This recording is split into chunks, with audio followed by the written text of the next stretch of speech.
Hey everyone. So you know that wall of text I put in my intro? The first one, not the one about the rant with evil scary. The one about the guy, Dr. Anonymous. I told y'all to look him up yourselves, but I decided to make a video about him because I can.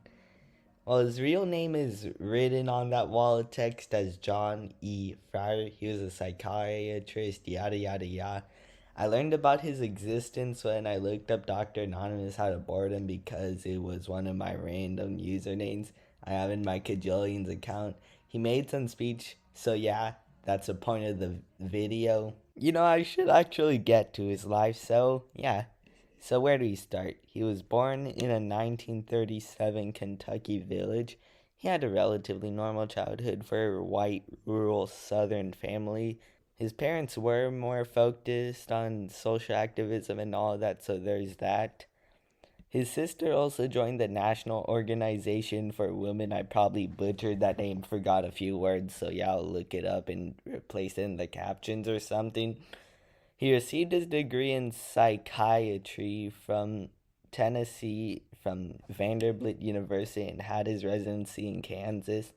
In Kansas, he suffered from having to closet his orientation. In his late 20s, he moved to Philadelphia, where he pursued a residency but was expelled for being gay. He then chose to settle in Germantown, and he participated in a large amount of events with his mostly black neighbors in spite of recent riots. Fryer was less worried about his safety than he was about continuing the family tradition, wrote Christian LaRocco of the Historical Society of Pennsylvania. Once he settled in the Germantown section, he joined the faculty at Temple University as a professor of psychology.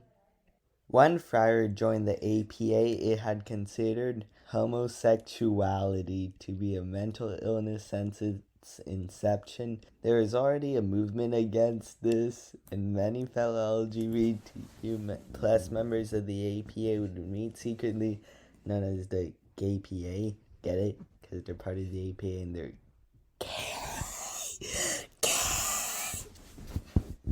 I can't do this anymore. Why am I doing this?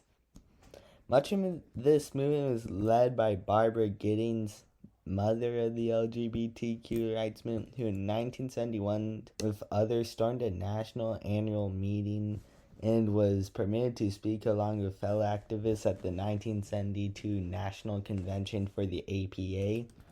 The only member of the GAPA who was willing to participate was Johnny Fryer. At the convention, he put on a rubber mask, a wig, and spoke through a distorted microphone. I am unable to find the original recording for this part, so I'll speak it myself. Thank you, Dr. Robinson.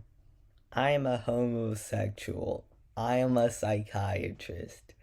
I, like most of you in this room, am a member of the APA and am proud of that membership. However, tonight I am, insofar as it is possible, a we. I attempt to speak for many of my fellow gay members of the APA, as well for myself when I say we gather at these conventions. We have somewhat glibly to call ourselves the Gay PA, and several of us feel that it is time real flesh and blood stand up before this organization and ask to be listened to and understood insofar as that is possible.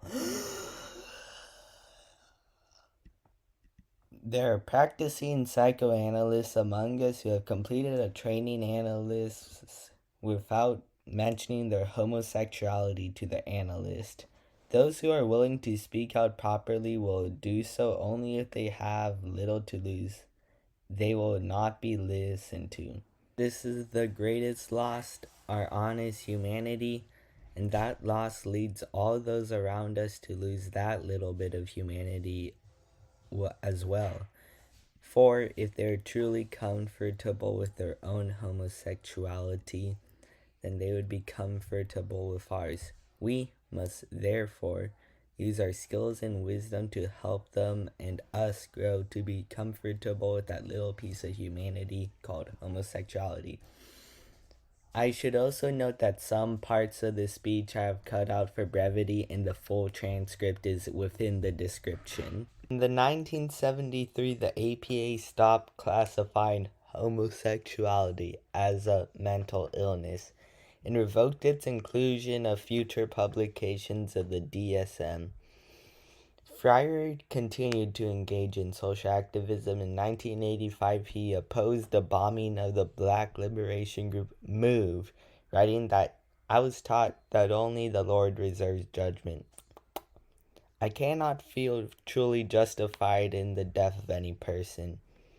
In 2003, he died from pneumonia, announced in a Philadelphia newspaper. In 2014, the Historical Society of Pennsylvania commissioned a documentary play from Anne Gordon, known for focusing on marginalized or forgotten histories, and gave him access to their archives for Johnny Fryer.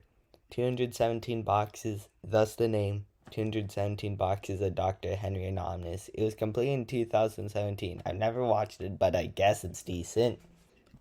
So I decided to make a conclusion. So yeah, it is a freaking video essay. I'm not gonna crash out in front of the mic. Have I already done it? So I'm gonna actually get there. John Fryer was only one part of the larger LGBTQ rights movement of the time. Like all social movements, it was and is the product of thousands, if not millions, of people with different backgrounds with their own stories. None of what he did would have been possible without them and many others. Fryer was an ordinary psychiatrist who is also gay. Makes him more brave to have taken this risk bigger than his whole life, Fryer's dad Ursel said at the end of 217 Boxes. When discussing anything, many parts are often ignored, even if the author has no malice of their own. This video ignores the role of religious institutions such as the Episcopal Church in Fryer's activism for the sake of brevity. This video ignored other parts of the LGBTQ plus movement at the time, such as the Stonewall riots, and even often in speaking about Stonewall, the role of transgender activists and people of color are often ignored. Many would still say there's still work to be done for the LGBTQ rights movement, include me. Okay, that's a video. I'm gonna slap an outro here, cause did I really make y'all watch a 7-minute video essay about a gay therapist? Yes, I did. Check out my... Actually, I have 0 relevant accounts right now, so yeah. Feel free to tag me in fan art, I guess. Anyways, peace. Love to all.